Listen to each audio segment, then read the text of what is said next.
Government வந்து தன்னுடைய சிஸ்டமான school எஜுகேஷனே நசுக்கிற சிஸ்டத்தை அவன் எப்படி மறுபடியும் நீட்டுன்னு ஒரு சிஸ்டம் வந்து கொண்டு வருவான்? புவர் பீப்புளையும் மார்ஜினலைஸ் பீப்புளையும் நீங்கள் கன்சிடரேஷனே இல்லாமல் எப்படி நீங்கள் ஒரு சிலபஸ் க்ரியேட் பண்ணுறீங்க? நீங்கள் கவர்மெண்ட் ஸ்கூல் பசங்க பார்த்தீங்கன்னா அந்த 12th வந்து காலேஜ் போகிறாங்களே, அதுக்கு முன்னாடி போகும்போது அவங்க ரொம்ப ரொம்ப சூப்பராக வருவாங்க. ஏன்னா அவங்க வந்து ரொம்ப டைவர்சிஃபைடான என்விரான்மெண்ட் வந்து படித்து வந்துருவாங்க. ஒரே ஒரு சிலபஸை எடுத்து வந்து எல்லா பசங்களுக்கும் நம்ம இந்தியா ஃபுல்லாக ஒரே சிலபஸை கொடுத்துருவோன்னு எப்படி ஒரே சிலபஸை இந்தியா ஃபுல்லாக கொடுக்க முடியும்? அந்த நீட் இல்லாமல் ஒரு கிளாஸ் நடத்துகிறாங்களே, அது வந்து டம்மி கிளாஸ். ஸ்கூல்னால் பசங்க கூட பேசணும், பழகணும், டைவர்சிஃபைடான பீப்புள் கூட பேசி பழகணும், டைவர்சிஃபைடான நாலேஜ் தேவை, அவங்க விளையாடணும். பில்லை வந்து கன்ஃபார்ம் பண்ணது யார் அப்படின்னா அந்த 2016 வந்து பிஜேபி கொண்டு வந்த பில்லு தான். ஏன்னா அதுக்கு முன்னாடி சுப்ரீம் கோர்ட் என்ன சொன்னாங்கன்னா, நீட்டில் அண்ணாமலை என்ன சொல்கிறாரு, நாங்கள் உயிரே போனாலும் நீட்டை அலோவ் பண்ண மாட்டோம்னு சொல்கிறாங்க. இதை வந்து தமிழ்நாட்டோடைய பில்லு வந்து பிரசிடென்ட் ஹசன்கிட்ட போகுதில்ல, இது அங்கே சொல்கிறாங்களா? இந்தியாவில் வந்து இந்த நீட் வந்துச்சுல, இதுக்கு பின்னாடி நீட்டோட கோச்சிங் என்விரான்மெண்ட் இருக்குல்ல, இதுக்கான எக்கனாமி இருக்குல்ல, அதோட எக்கனாமி கிட்டத்தட்ட 18,000 கோடின்னு சொல்கிறாங்க. இந்தியன் கான்ஸ்டியூஷன் படி எஜுகேஷனுக்கு வந்து டேக்ஸ் கிடையாதுல்ல, அது சேரிட்டபிள் ஒர்க் தானே. நீட் கோச்சிங் எவ்வளோ தெரியுமா டேக்ஸு? ஜிஎஸ்டி 18%. 18% சர்வீஸ் டேக்ஸ் கிட்ட. நீட்டு படிக்கிற பசங்கிட்ட 18% வாங்கி கவர்மெண்ட் ரன் பண்ணிட்டு இருக்காங்க. ரீசெண்டாக ஒன்று கேள்விப்பட்டேன், இப்போல்லாம் டம்மி கிளாஸஸ்னு ஒன்று போதாமே, அப்படின்னா என்ன? ஆமாம், நான் கூட ரொம்ப டிஃப்ரெண்ட்டான வேர்ட்ஸ்லாம் கேள்விப்பட்டேன். எக்ஸாம்பிளுக்கு வந்து ராஜஸ்தானோட சீஃப் மினிஸ்டர் தான் அந்த வேர்டை யூஸ் பண்ணார் நினைக்கிறேன், டம்மி கிளாஸஸ். இப்போ வந்து நம்ம 12th கிளாஸ் படிச்சிருப்போம். 12th A class B class sections நிறைய இருந்திருக்கும். இப்போது நீட் வந்த பின்னாடி என்னதுன்னா, நீட் 12th கிளாஸு, நீட் இல்லாத 12th கிளாஸ்.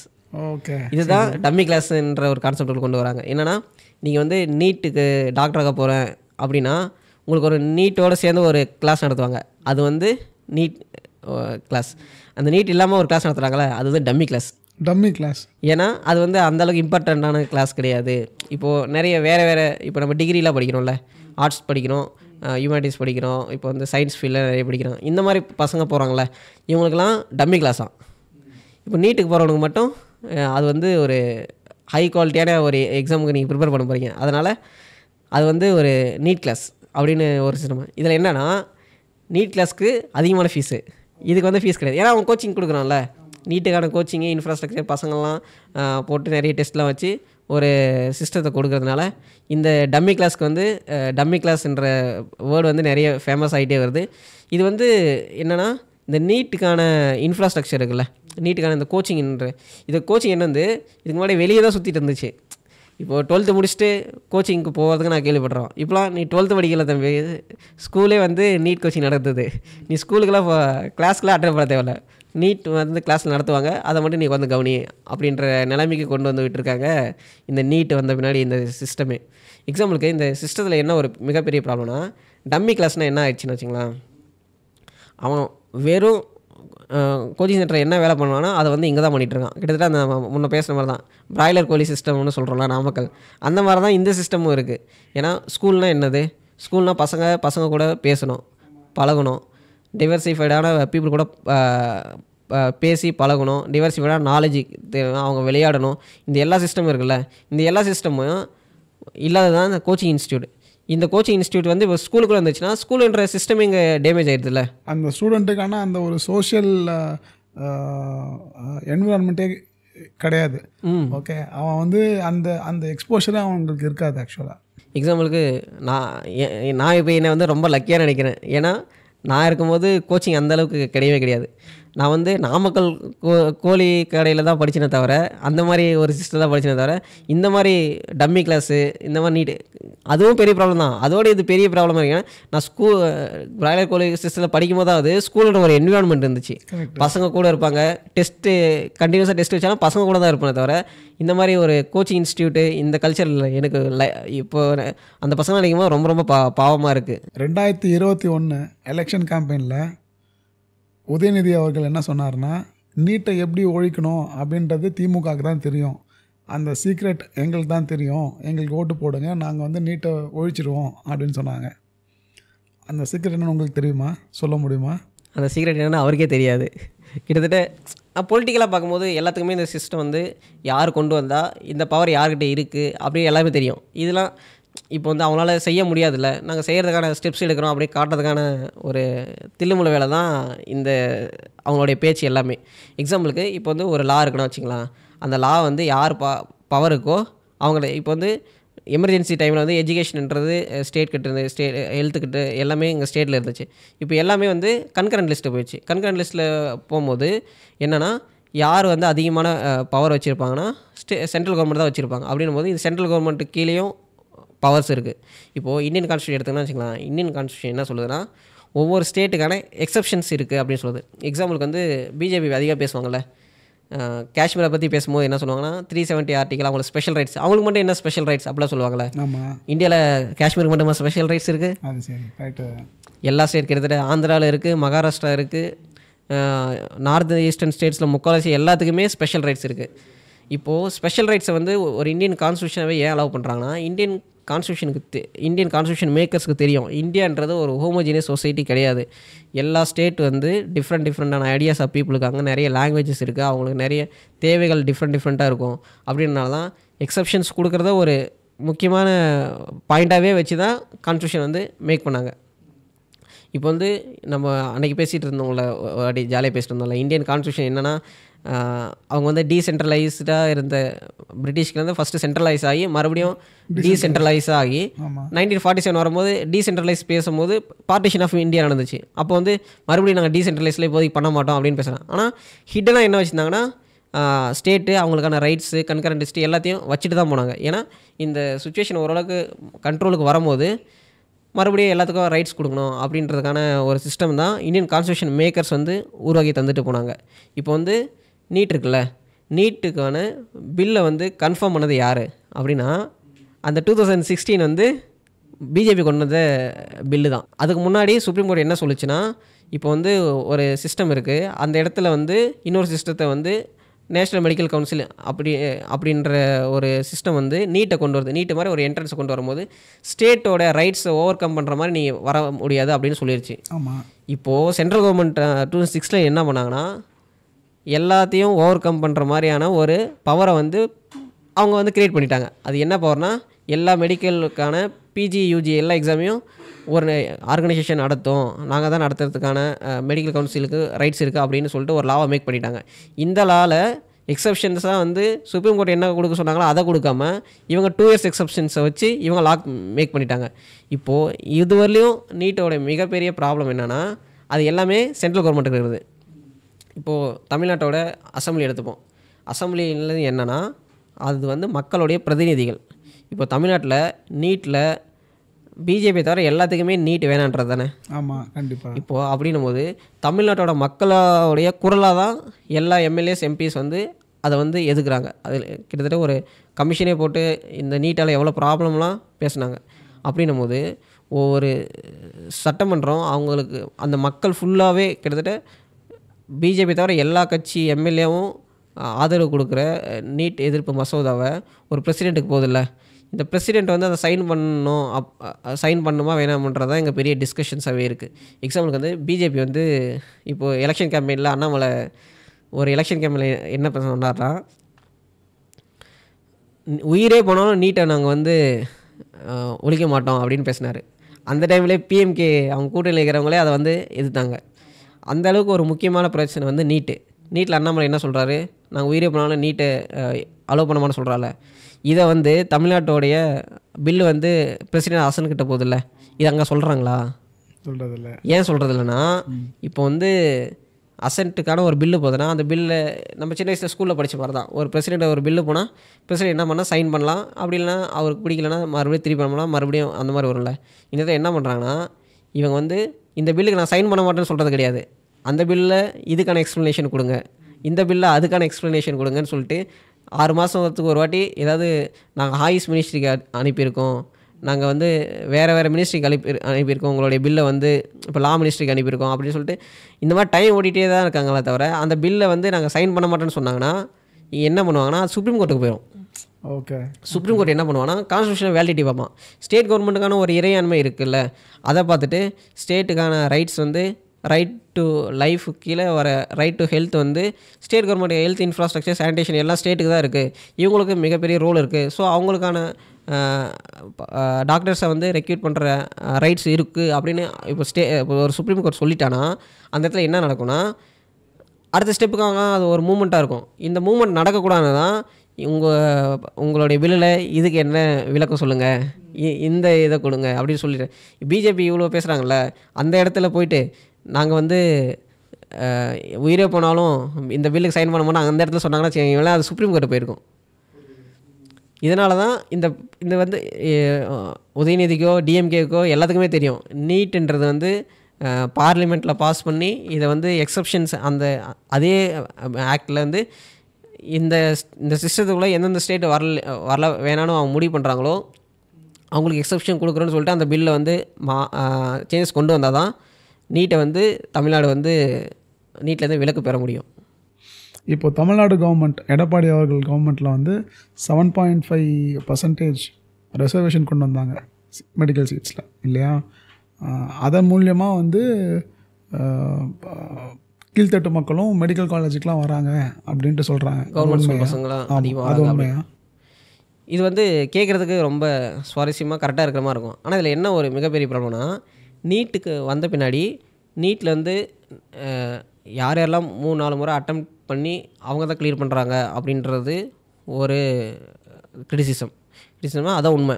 ரெண்டாவது இன்னொரு கிரிட்டிசிசம் என்னென்னா அர்பன் ஏரியாஸில் இருக்காங்களே, அர்பன் ரூரல் ஏரியாவிலேருந்து பீப்புள் அதிகமாக உள்ளே வரதில்லை அப்படின்றது இன்னொரு வந்து கிரிட்டிசிசம். அதுக்கடுத்து இன்னொரு முக்கியமான கிரிட்டிசிசம் என்னென்னா கவர்மெண்ட் ஸ்கூல்ஸில் படிக்கிறாங்கள்ல அந்த பசங்க தமிழ் மீடியத்தில் படிக்கிற பசங்க வந்து அதிகமாக மெடிக்கல் சீட்டுக்கு வரதில்லை அப்படின்றது இன்னொரு ப்ராப்ளமாகவே இருந்துச்சு. இந்த ஃபஸ்ட் டைம் நீட் எழுதும் போது அதிகமாக பசங்க போவே இல்லை. இந்த பசங்க வந்து அதாவது கவர்மெண்ட் ஸ்கூல் பசங்க அதே போல். இதனால் என்ன பண்ணாங்கன்னா தமிழ்நாடு கவர்மெண்ட் ஏடிஎம்கே டிஎம்கே எல்லாம் சேர்ந்து என்ன பண்ணாங்கன்னா அந்த பில்லுக்கு எல்லாருமே சப்போர்ட் பண்ணாங்க. இப்போ வந்து இவ்வளோ சீட்டில் 7.5 ரிசர்வேஷன் வந்து கவர்மெண்ட் ஸ்கூல் பசங்களுக்காக ரிசர்வ் பண்ணிடலாம் அப்படின்னு ஒரு முடிவு கொண்டு வந்த பின்னாடி தான் நீட்டில் கவர்மெண்ட் ஸ்கூல் பசங்க வந்து உள்ளே போகிறதுக்கான இம்ப்ரூவ்மெண்ட் வந்து தெரிய ஆரம்பிச்சிச்சு. இந்த 7.5 ரிசர்வேஷன் வந்து நீட்டால் வந்த ரிசர்வேஷன் கிடையாது. இது இல்லைனாலும் இது இல்லாமல் இருந்ததுன்னா என்ன ஆகிருக்குன்னா இப்போ போகிற பசங்களாம் ரொம்ப கம்மியாக போயிருப்பாங்க. இந்த 7.5 ரிசர்வேஷன் வந்ததுனால தான் இப்போ ஓரளவுக்காவது அந்த 7.5ஓட ஓரளவுக்கான பசங்க வந்து தமிழ் மீடியத்துலேருந்து உள்ளே போகிறாங்களே தவிர இந்த நீட் வந்ததுனால தான் இந்த பசங்களாம் உள்ளே போகிறாங்கன்றதுலாம் கிடையாது. இந்த நீட்டு இந்த 7.5% எடுத்துட்டாங்கன்னா வச்சுக்க, ரிசர்வேஷன் எடுத்துட்டாங்கன்னா வச்சுங்க, நார்மலாக போனதோட கம்மியாக தானே போவாங்க. அதுதான் இங்கே வந்து கட்டுது. இது வந்து ஒரு பொலிட்டிக்கல் டூலாக அவங்க யூஸ் பண்ணுறாங்களே தவிர நிறைய பேர் இதுக்கு பின்னாடி இருக்கிற உண்மைத்தன்மை யாரும் சொல்லவே மாட்டிருக்காங்க. இப்போ நீட்டுன்ற சிஸ்டத்தால் அது வந்து உள்ள வரல. இந்த 7.5 ரிசர்வேஷனால தான் பசங்க உள்ளே போகிறாங்களே தவிர நீட்டுன்ற சிஸ்டத்தால் இது வந்து நடக்கவே கிடையாது. இவ்வளோ பிரச்சனை இருக்குதுன்னு தெரியுது, அப்புறம் ஏன் ஒன்றிய அரசு நீட் வேணும்னு இவ்வளோ அடம் பிடிக்கிறாங்க? இதில் வந்து ஹிட்டனாக இருக்கிற முக்கியமான ஏரியா வந்து இதுதான்.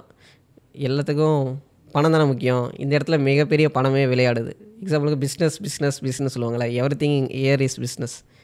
இப்போ வந்து இந்தியாவில் வந்து இந்த நீட் வந்துச்சுல, இதுக்கு பின்னாடி நீட்டோட கோச்சிங் என்விரான்மெண்ட் இருக்கும்ல, இதுக்கான எக்கானமி இருக்குல்ல, அதோட எக்கனாமி கிட்டத்தட்ட 18,000 கோடின்னு சொல்கிறாங்க. 18,000 கோடி ஒரு வருஷத்துக்கு. ஆமாம். எக்ஸாம்பிளுக்கு வந்து இப்போ வந்து ஒரே ஒரு பெரிய ஆர்கனைசேஷன்ஸ் வந்து எல்லா இடத்துலையும் நீட் நடத்தினா கூட அந்த ஒரு ஏரியாக்குள்ளே ஒருத்தர் நடத்துகிறான்ல, அந்த இடத்துலையே ஒருத்தர் வந்து 50 கோடிக்கு பண்ணுவாங்க ஒருத்தர். இந்த மாதிரி ஒரு ப்ராஃபிட்டபுளான பிஸ்னஸ் ஆயிடுச்சு. எக்ஸாம்பிளுக்கு வந்து இந்தியன் கான்ஸ்டியூஷன் படி எஜுகேஷனுக்கு வந்து டேக்ஸ் கிடையாதுல்ல, அது சேரிட்டபிள் ஒர்க் தானே.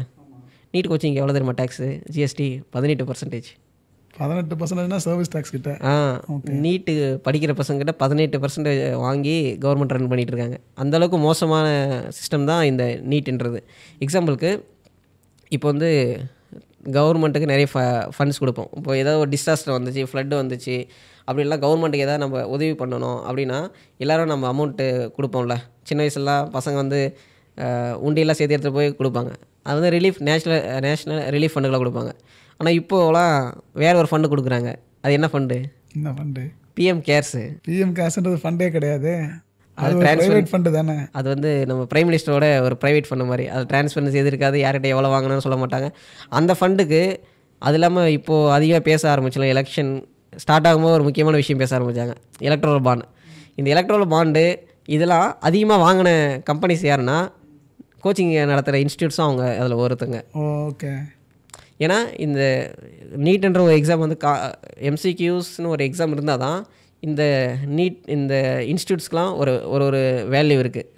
அதனால் இதை வந்து பேக்கப் பண்ணுறதுல, இந்த சிஸ்டத்தை பேக்கப் பண்ணுறதுல அவங்களுக்கு ஒரு மிகப்பெரிய ரோலே இருக்குது. அதனால தான் இவங்க வந்து எந்த ஆட்சி வந்தாலும் எந்த ஸ்டேட்டுக்கிட்ட போனாலும் இந்த மாதிரி ஏதாவது ஒரு பேச ஆரம்பிச்சிட்டோன்னா அந்த இடத்துல போய் பணத்தை கொடுத்து அழைச்சிட்டு வந்துடுவாங்க. ஏன்னா அவ்வளோ பெரிய மார்க்கெட் இருக்குல்ல. நீ இன்னும் ஒரு 10 வருஷத்தில் நீ இந்த சிஸ்டமே இருந்துச்சுன்னா இது எவ்வளோ பெரிய மார்க்கெட்டாக ஆகும்னு நினச்சி பாருங்கள். எக்ஸாம்பிளுக்கு இப்போ வந்து அதிகமாக பேசுவாங்கள்ல, இப்போது நீட் கோச்சிங் வந்து இன்ஸ்டியூட்ஸ் இருக்குதா, அதனால் ஏன் தமிழ்நாடு கவர்மெண்ட்டே நீட்டு கோச்சிங் கொடுக்கக்கூடாது அப்படின்லாம் நிறைய பேர் பேசுகிறாங்க. என்னடே, கவர்மெண்ட்டுக்கு ஏற்கனவே ஸ்கூல் நடத்துகிறான், பசங்களுக்கு அவ்வளோ சொல்லித்தரான், அந்த இடத்துலாம் விட்டுட்டு உங்களுக்கு வந்து தனியாக நீட்டுன்னு ஒரு கோச்சிங் வேறு நடத்தணுமா?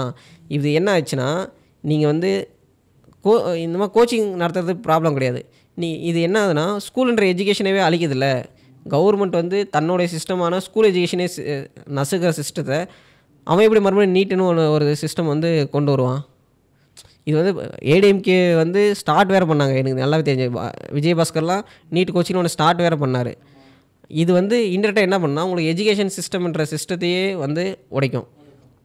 அதனால தான் இந்த சிஸ்டம் வந்து என்னென்னா பெரிய பணம் புழங்குற சிஸ்டமாக இந்த நீட் கோச்சிங் அப்புறம் இந்த கோச்சிங் இன்ஸ்டியூட்ஸ்ன்ற சிஸ்டம் மாற இது வந்து ஒரு மாஃபியாவாக மாறி எல்லாத்தையும் வந்து இப்போது ஒரு சின்னதாக இருக்குல்ல, இது இன்னும் கொஞ்ச நாள் போகும், இன்னும் பெருசாகும். அப்போ வந்து பொலிட்டிக்கலாக ஸ்பேஸில் இது வந்து ஒரு மிகப்பெரிய பலமாகவும் ஆயிரும். இது இன்டெரக்டாக என்ன பண்ணுதுன்னா ஸ்கூல் எஜுகேஷன் அப்படின்ற சிஸ்டத்தையே வந்து உடைச்சிட்டே இருக்குது. இப்போ வந்து நான் வந்து பழைய ஸ்கூல் எஜுகேஷன் சிஸ்டமில் எல்லாம் கரெக்டு, இந்த பிராய்லர்னு சொல்லுவாங்க, நம்மளாம் படிச்சோம்ல, அந்த பிராய்லர் சிஸ்டம் வந்து ரொம்ப கரெக்டு அப்படின்லாம் சொல்லலை. இந்த சிஸ்டத்துலேயும் மிகப்பெரிய ப்ராப்ளம்ஸ் இருக்குது. அதை தான் இந்த நீட் வந்து ஓவர் கம் பண்ணிச்சா பார்க்கும்போது அது ஓவர் கம் பண்ணல அப்படின்னு சொல்கிறது தான் நம்மளுக்கு நல்லாவே தெரியுது. சரி, உதயநிதியை விடுங்க, தமிழ்நாட்டுக்கு நீட் வேண்டான்னா என்ன பண்ணணும்? ஆக்சுவலி இப்போது தமிழ்நாட்டோட ப்ராசஸ் வந்து தமிழ்நாடு கவர்மெண்ட்டோட ப்ராசஸ் கரெக்டு தான். எக்ஸாம்பிளுக்கு வந்து தமிழ்நாட்டோட சட்டமன்றம் என்ன ஒரு லா மேக் பண்ணியிருக்காங்களோ அது வந்து பிரசிடென்ட் அசன் கொடுக்கணும், எக்ஸப்ஷன்ஸை வச்சு அசன் கொடுக்கணும்.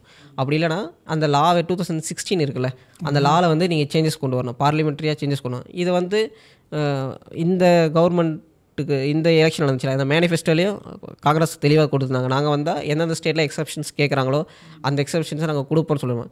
இந்த எக்ஸப்ஷன்ஸை வந்து பிஜேபியும் எக்ஸப்ஷன்ஸ் கொடுக்குறதோ இல்லை பார்லிமெண்ட்டில் சேஞ்சஸ் கொண்டு வந்தால் இந்த நீட்ன்றதை வந்து இங்கே வந்து எடுத்துருவாங்க. ஏன்னா அதுதான் சிஸ்டமே சொல்லுது, உங்களுக்கு எக்ஸப்ஷன்ஸ் இருக்குது அப்படின்னு சொல்லிட்டு இன்னும் கான்ஸ்டியூஷன் வேறு சொல்லுது. ஸோ நீட்டை வந்து தமிழ்நாடு எடுக்கிறதுக்கான வழி வந்து இது மட்டும்தான். ஒரு வேளை சைன் பண்ணிட்டாங்கன்னா மறுபடியும் 12th மார்க்ஸை வச்சு தான் மெடிக்கல் சீட்னு ஆகிடும். ஸோ மறுபடியும் இந்த நாமக்கல் சிக்கன் சென்டர் மாதிரி, பிராய்லர் கோழி ஃபேக்ட்ரி மாதிரி பசங்களை ஒரு இடத்துல அடைச்சி உட்கார வச்சு 24 மணி நேரமும் புக்கை முன்னாடி வச்சு படின்னு சொல்லி புக்கை மட்டும் மக்கடிச்சா போதும், மெடிக்கல் சீட்னு தான் சிஸ்டம் தான் வரப்போகுது. ரைட்டுங்களா? இப்போது நான் என்ன சொல்ல வரேன்னா, இந்த நாமக்கல் கோழின்னு சொல்கிறோம்ல, இந்த சிஸ்டம் இருக்குல்ல, இந்த சிஸ்டம் வந்து ப்ராப்ளமேட்டிக்கான சிஸ்டம் தான், நான் இல்லைன்னு சொல்லவே கிடையாது. எக்ஸாம்பிளுக்கு தமிழ்நாட்டோட நம்ம எவ்வளோ டிஸ்கஸ் பண்ண தமிழ்நாட்டோட ஒரு ப்ராசஸ் இருக்குல்ல, எக்ஸாம்பிளுக்கு வந்து தமிழ்நாடு மற்ற ஸ்டேட்டை விட தமிழ்நாடு ஏன் இதை வந்து ரொம்ப எதுக்கானா, இவங்க இங்கே இருக்கிற எல்லா சிஸ்டத்தையுமே இம்ப்ளிமெண்ட் பண்ணி இதோட நெகட்டிவ்ஸ் பாசிட்டிவ்ஸ் எல்லாமே பார்த்துருக்காங்க. அதனால தான் இந்த சிஸ்டத்தில் என்ன ப்ராப்ளம் அப்படின்னு அவங்களுக்கு நல்லாவே தெரியுது. எக்ஸாம்பிளுக்கு இப்போ வந்து நீட்டுக்கு முன்னாடி தமிழ்நாட்டில் வந்து என்ட்ரன்ஸ் இருந்துச்சுல்ல, இதில் என்ன ப்ராப்ளம் இருக்குன்னு சொல்லிட்டு தான் 12th வந்தாங்க. இப்போ 12th என்ன ப்ராப்ளம்னா, 12th வந்து 12th மார்க் பேஸ் பண்ணும்போது என்னன்னா, நீங்கள் 11th 9th ரெண்டுமே படிக்க மாட்டாங்க பசங்க. அப்படின்னும் போது அது இல்லாமல் 12th ப்ளூ பிரிண்ட்னு ஒரு பேஜ் வேறு இருக்கும். அதில் வந்து இந்த லெசன்லேருந்து கொஷின் வராது, இந்த லெசன்லேருந்து 2 கொஷின், இந்த கொஷின் வந்து எய்தராக கேட்கும்போது நீங்கள் இந்த லெசன் மட்டும் படித்தா போதும், இந்த மாதிரி நிறைய ப்ராப்ளம்ஸ் இருந்துச்சு. இதனால தான் இந்த எவல்யூஷன் சிஸ்டம் வந்து மிகப்பெரிய ப்ராப்ளமாகவே இருந்துச்சு. எக்ஸாம்பிளுக்கு இப்போ வந்து ஒரு 12th பையன் படிக்கிறான்னு வச்சுக்கலாம், அவனுக்கு வந்து 12th என்ன பேஸு, 11th படித்தது தான் அவன் இன்னும் கொஞ்சம் ப்ராடாக 12th படிப்பான். 11th படிக்காமல் அவன் எப்படி அவன் 12th படிச்சிருப்பான்? கிட்டத்தட்ட நம்ம எல்லாருமே அந்த சிஸ்டத்தில் தான் படித்து வந்திருப்போம். இப்போ ப்ளூ பிரிண்ட்டுன்னு ஒன்று கொடுப்பாங்க ஸ்கூல் புக்ஸில். இப்போ வந்து எனக்கு வந்து நான் கெமிஸ்ட்ரி படிக்கும்போது எனக்கு வந்து கிட்டத்தட்ட கார்பன் கெமிஸ்ட்ரி இருக்குல்ல, அந்த கார்பன் கெமிஸ்ட்ரி வந்து எனக்கு ரொம்ப பிடிக்கும். ஆனால் அதை நான் நடத்தும் போலாம் ரொம்ப ரசித்து பார்த்து படிப்பேன். ஆனால் எக்ஸாம் ப்ரிப்பேர் பண்ணால் படிக்க மாட்டேன். ஏன்னா அது எய்தராக கேட்கும்போது இதை நான் விட்டுட்டு இப்போது 5 கொஷின் இல்லை 7 கொஷின் வந்து கொடுப்பாங்க. 2 கொஷின் இந்த கிளாஸ்லேருந்து வரதை நான் விட்டுட்டு போயிடும்ல. அந்த மாதிரியான சிஸ்டம் தான் மிகப்பெரிய ப்ராப்ளம். இப்போது நீட்லேருந்து அடுத்து ஒரு முன்னேறி வந்த ஸ்டெப்பு தான் 12th மார்க் பேஸ் பண்ண சிஸ்டம். இந்த 12th என்னென்ன ப்ராப்ளம்ஸ் இருக்கோ அதை ஃபஸ்ட்டு களையணும். இவங்க வந்து சிஸ்டமாகவே மிகப்பெரிய ப்ராப்ளம். ரஜினிகாந்த் சொல்கிற மாதிரி சொல்கிறீங்க.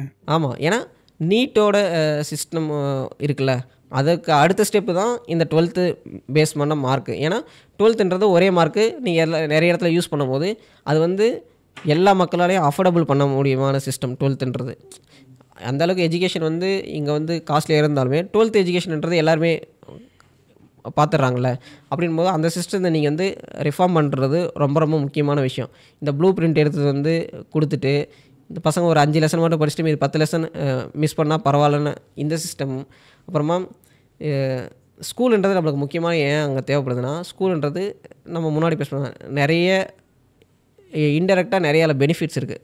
பசங்க வந்து நிறைய பசங்க கூட வந்து பழகிட்டே இருப்பாங்க. உங்களுக்கு ஒரு சோஷியல் என்விரான்மெண்ட் கிடைக்கும். இப்போ காலேஜ் இப்போ சொன்னால் கூட யாராவது ஒருத்தர் 2 பேர் ஸ்கூல் ஃப்ரெண்ட்ஸ் பார்ப்போம்ல, அவங்க கூட வாட்ஸ்அப் குரூப்பில் ஸ்கூல் ஃப்ரெண்ட்ஸ் வச்சுருப்போம். அந்த சிஸ்டம் இந்த மாதிரி நீட்டில் வந்துச்சுன்னா அந்த மாதிரி சிஸ்டமே இருக்காதுல்ல. நம்ம எக்ஸாம்பிள் ஒரு குஜராத் பொண்ணு பார்த்தோம்ல, அந்த மாதிரி தான் நான் நீட் பாஸ் பண்ணியிருக்கேன். ஆனால் அந்த ஸ்கூல் லைஃப்ன்றது அந்த பொண்ணு கிடையாதுல்ல. அந்த இப்போ வந்து ஸ்டூடெண்ட்ஸோட காக்னிஷன் நம்ம சொல்கிறோம்ல, அவங்களோட அந்த கெப்பாசிட்டியை வளர்த்துறது ஸ்கூலில் தான் நடக்கும். நீங்கள் வந்து ஸ்கூலில் வந்து ஓவரால் கெப்பாசிட்டியாக தான் ஒரு ஸ்டூடெண்ட்டை வளர்க்கணுமே தவிர நீங்கள் மார்க்குக்காக வளர்க்குறீங்க. எக்ஸாம்பிள் நீட்டுக்கு ஒரு மார்க் இருக்குன்னா 12th ஒரு மார்க் சிஸ்டம் இருந்துகிட்டே இருக்குது. இதை வந்து நீங்கள் வந்து எந்த அளவுக்கு ரிஃபார்ம் பண்ணி அந்த 12th ஒரு 100க்கு 100 எடுக்கிறான்னு வச்சுக்கேன். நீ 100க்கு 100 எடுக்கிறது நல்ல மார்க் கிடையாது. 100க்கு 90 எடுத்தாலும் அந்த 90 மார்க்கான ஒரு வேல்யூ இருக்குல்ல, அந்த மாதிரி ஒரு சிஸ்டத்தை க்ரியேட் பண்ணும். அதில் வந்து எல்லா ஆக்டிவிட்டீஸும் இருந்துச்சுன்னா அந்த சிஸ்டமோட மார்க்கிங் வந்து ரொம்ப நல்லாயிருக்கும். எக்ஸாம்பிளுக்கு நான் நீட்டுக்கு போகணும்னு நீட்லேருந்து அடுத்த ஸ்டெப் வந்துட்டோம். இந்த 12th மார்க்லேருந்து இன்னும் கொஞ்சம் எவால்வ் ஆகி இன்னும் ஒரு நல்ல சிஸ்டம் போகணும். இந்த சிஸ்டத்தை வந்து இந்த லேர்னிங் சிஸ்டம் இருக்குல்ல, இது வந்து எல்லா பீப்புளுக்கும் அஃபோர்டபுளான சிஸ்டமாகவும் ரொம்ப ஈஸிலி அசசபிள் சிஸ்டமாகவும் மாற்றணும். ஏன்னா ஒருத்தன் வந்து அந்த சிஸ்டத்தில் போய் எந்தளவுக்கு ஈஸியாக படிக்கிறானோ, இப்போ இருக்க சிஸ்டத்தில் வந்து 12th தான் எல்லாத்துக்கும் ரொம்ப ஈஸியாக அசசபிள் சிஸ்டம். அந்த சிஸ்டத்தில் தான் நீங்கள் எல்லாத்துக்கான எவால்வேஷன் எல்லாமே பண்ணும்போது எல்லாருமே அதில் பார்ட்டிசிபேட் பண்ணுவாங்க. எக்ஸாம்பிளுக்கு இப்போது நம்ம தமிழ்நாட்டோட பிராய்லர் கோயில் சிஸ்டம் சொல்கிறல, அந்த சிஸ்டத்துலேயே என்ன ஆகுனா, அந்த ப்ரைவேட் இன்ஸ்டியூட்டில் ப்ரைவேட் ஸ்கூல்ஸ்லேருந்து படிக்கிறவங்க தான் அதிகமாக வருவாங்க. கவர்மெண்ட் ஸ்கூல்லேருந்து வரவங்க என்ன ஒரு நியூஸில் என்ன போடுவாங்கன்னா, இந்த கவர்மெண்ட் ஸ்கூல்லேருந்து ஒரு டாக்டர் ஆகிட்டாங்க அப்படின்னு சொல்லிட்டு அந்த நியூஸ் வந்து ரொம்ப கம்மியாக. ஏன்னா அதுவும் கிட்டத்தட்ட இந்த மாதிரி சிஸ்டம் தான். இதில் தான் நம்ம எந்த அளவுக்கு எவால்வ். ஆனால் நீங்கள் கவர்மெண்ட் ஸ்கூல் பசங்க பார்த்தீங்கன்னா அந்த 12th காலேஜ் போகிறாங்களே, அதுக்கு பின்னாடி போகும்போது அவங்க ரொம்ப ரொம்ப சூப்பராக வருவாங்க. ஏன்னா அவங்க வந்து ரொம்ப டைவர்சிஃபைடான என்விரான்மெண்ட் வந்து படித்து வந்துருப்பாங்க. இதே இந்த ப்ரைவேட் ஸ்கூலில் படித்தாங்கல்ல, அவங்களோட இவங்க ரொம்ப ரொம்ப மெச்சூராக இருப்பாங்க. ஏன்னா எல்லா பசங்களோடையும் பழகுவாங்க. இவங்க 2 வருஷம் இவங்களமா 2 வருஷம்லாம் படிக்க மாட்டாங்க. இவங்க வந்து 1 வருஷம் தான் படிப்பாங்க. ஏன்னா இவங்க 11th எக்ஸாமும் அங்கே ஸ்கூலில் எழுத வைப்பாங்க கவர்மெண்ட்டில். அப்படின்னும் போது இவங்க வந்து ஒரு பர்சனாகவே ரொம்ப இம்ப்ரூவ்டு பர்சனாக வந்துகிட்டே இருப்பாங்க. இதுதான் ரொம்ப முக்கியமான விஷயம். ஏன்னா ஒரு பர்சனாக வந்து நீங்கள் எந்தளவுக்கு ஓவரால் டெவலப்மெண்ட் ஆகிறீங்களோ அந்தளவுக்கு தான் உங்களுக்கு சொசைட்டியை பார்க்குறதுக்கான ஒரு முக்கியமான வியூஸு தாட்ஸு எல்லாமே உருவாகும். நீங்கள் வந்து சும்மா மார்க்குக்காக மட்டும் படிச்சுட்டு வந்தீங்கன்னா அது வந்து எப்படி ஒரு சொசைட்டிக்கான ஒரு முழுமையான ஒரு நல்ல மாணவனை ஒரு சிட்டிசனை உருவாக்க முடியும்? இப்போது இந்த எஜுகேஷன் சிஸ்டம் இருக்குல்ல, எஜுகேஷன் சிஸ்டமுக்கு நிறைய ரோல் இருக்குது. கிட்டத்தட்ட மார்க்கு வேலை மட்டுமே ரோல் கிடையாது. அது வந்து ஒரு சிட்டிசனை வளர்க்குது, ஒரு சொசைட்டியை வளர்க்குது. எக்ஸாம்பிளுக்கு நம்ம 12th படிக்கிற இப்போ நான் வந்து இவங்க சொல்கிறாங்கள ஒரே ஒரு சிலபஸை எடுத்துகிட்டு வந்து எல்லா பசங்களுக்கும் நம்ம இந்தியா ஃபுல்லாக ஒரே சிலபஸை கொடுத்துருவோன்னு. எப்படி ஒரே சிலபஸை இந்தியா ஃபுல்லாக கொடுக்க முடியும்?